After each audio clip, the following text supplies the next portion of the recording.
Hi, it's Sister Unity. I want to talk to you about domestic violence. And the things I'm about to say definitely are for women who may be experiencing domestic violence, but they're also for men, both in heterosexual relationships, which is rarer, but it does occur, and especially for gay men and gay women, or bisexual men and women, who are in same-sex relationships.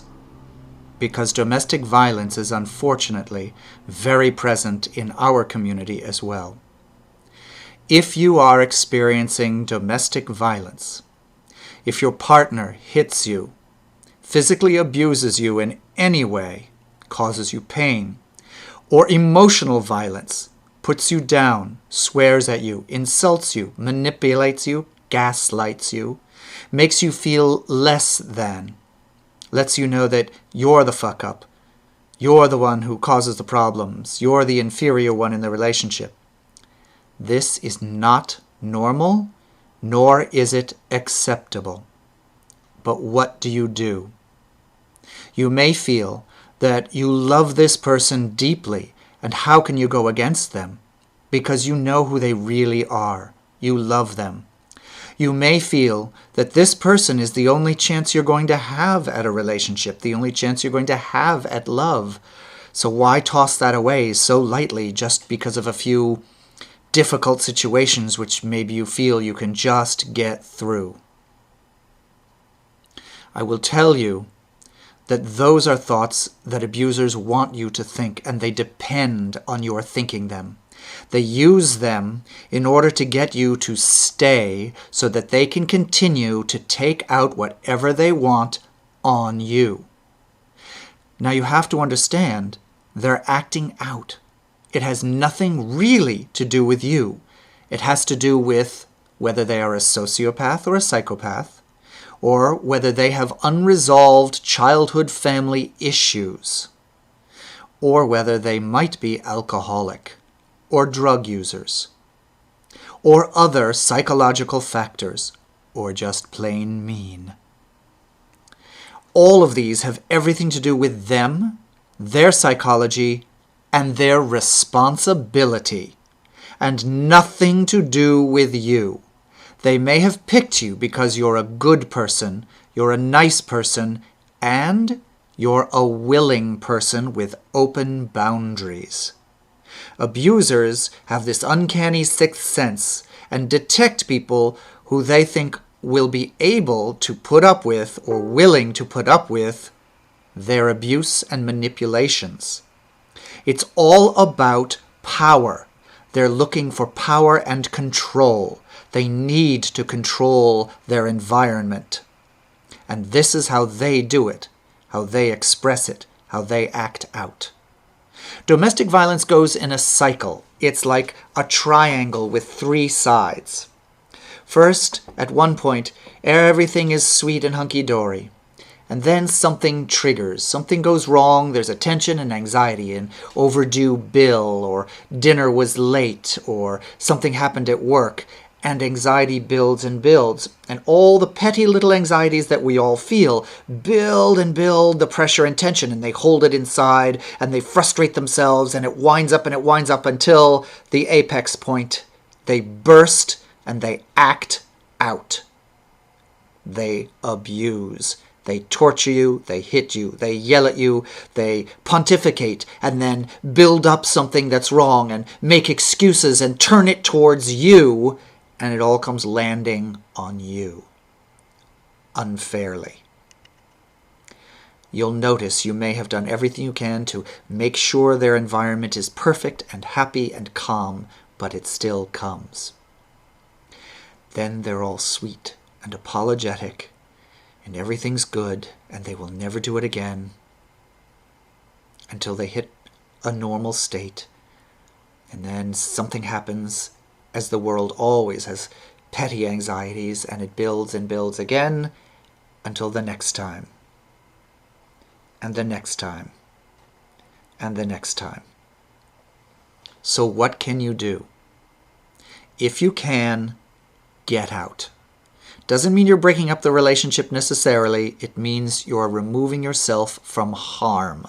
And at a distance, you can communicate perhaps, or get an intermediary, a friend or family member, to talk to them and work out what are you both going to do and what is your partner going to do to resolve their problem, because it's theirs.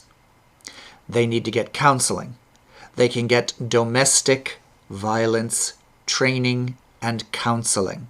The Southern California Counseling Center here in Los Angeles has a domestic violence program where they can learn about the triangle of violence and learn about themselves and how to unhook those patterns. And they can learn about what's triggering them in the first place and how to manage anxiety and how to manage anger. It's not appropriate to express anger by yelling at people, by abusing people, by hitting people. It is not. And it is your right and your duty for other people to come to insist that they face this homework that they must do. So take yourself out if you can. And whether you can or can't, I advise you to find a support system. Some of the worst abusers will cut you off from your friends and family. They will insist on loyalty. It is time for you to go back to your friends and family and to use them for support and to tell them exactly what is going on.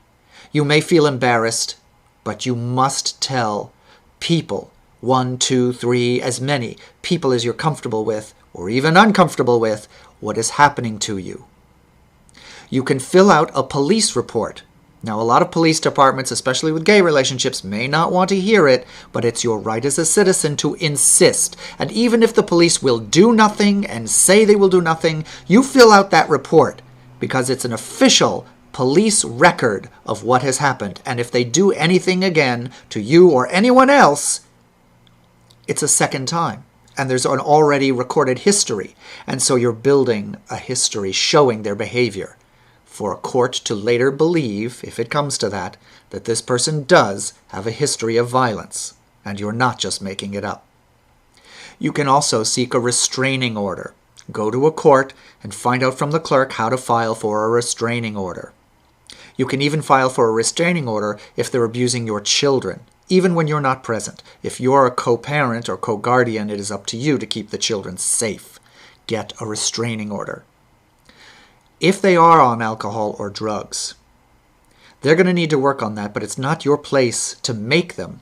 What you can do is go to Al-Anon, the children and family and friends of adult alcoholics. They will have support. They will have people who've been in your situation and have sage advice. And they will help you to look within yourself and see if there's anything that you might have done to contribute to being in that situation. You never caused the violence, but what has kept you around it. And they will also have tools for talking to people or dealing with people who are alcoholics, who have a way of winding up the violence. They will have things that you can do if you are still in the situation with that person. Al-Anon. You can also call Lambda Legal, Lambda, Lambda Legal. It's a gay legal advising organization that's here to help us. Call the Gay and Lesbian or LGBT Center in your area, or if it's not in your area, call from another area. Call here in Los Angeles, there's one. In New York, there's one. In San Francisco, there's one. And see if they can give you advice. If you're young, if you're below the age of adulthood, you can call the Trevor Project. Now, they are dedicated to suicide, it's true, but they will help you with whatever problems you have if it is about your survival. The Trevor Project, 1-800-TREVOR, or Google Trevor Project and you'll find the phone number. Whatever happens, please take action. Don't think you can solve it yourself. You can't change people.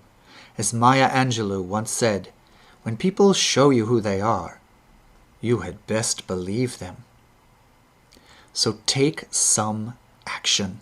Speak out. Go away. Find people to help you. If it comes to it, and I'm a busy nun, you can send me a message on Facebook, and I will repeat what resources I have known here. But reach out. There are sisters in 40 houses, 30 plus houses, and 9 or 10 missions around North America. You can always talk to a sister. It's not your fault, but it damages you. It brings down your self-esteem. If someone close to you, someone you love, someone who lives in your heart as a close, loving member of your family is telling you horrible things about yourself, it does go in. So you've got homework here, and I'm sorry you have it, but there it is. You must do restoration work. So what can you do? Write. Keep a journal and write what's happening to you, but also write good things about yourself. Look in the mirror and tell yourself that you're good, that you're a survivor, that you'll make it, that you love yourself, that you are beautiful. Counter what you're hearing from the abuser with your own powerful language and belief. Even if you don't believe it, speak it and it will make its way to your heart. Make art, sing, walk in nature, go sit and meditate, or just go sit and be quiet with yourself. Do something to balance out the negative effect of the violence you're experiencing, especially if it's verbal or emotional violence. You must rebalance your psyche, rebalance your heart. Bring love back to yourself, starting with your own mind, your own words, and your own heart. Can you do this? Will you do this? I know you can, because hundreds have done it before you. You can do this. You will get through this. You just need to do some homework. Take care of yourself. Find outside help. Speak up. Make noise. And make sure that it stops, not only for your sake, but for the sake of anyone in the future that this person might encounter. And ultimately, so that this person is offered the opportunity to wake up and cure themselves of this violent tendency. You may be helping them spiritually by saying, no more. Good luck, and please know, there are thousands of us out here who want you safe and happy and want to see you skipping in flowers of joy again. So it'll take some work. You can do it. Let us know what's going on. We're here.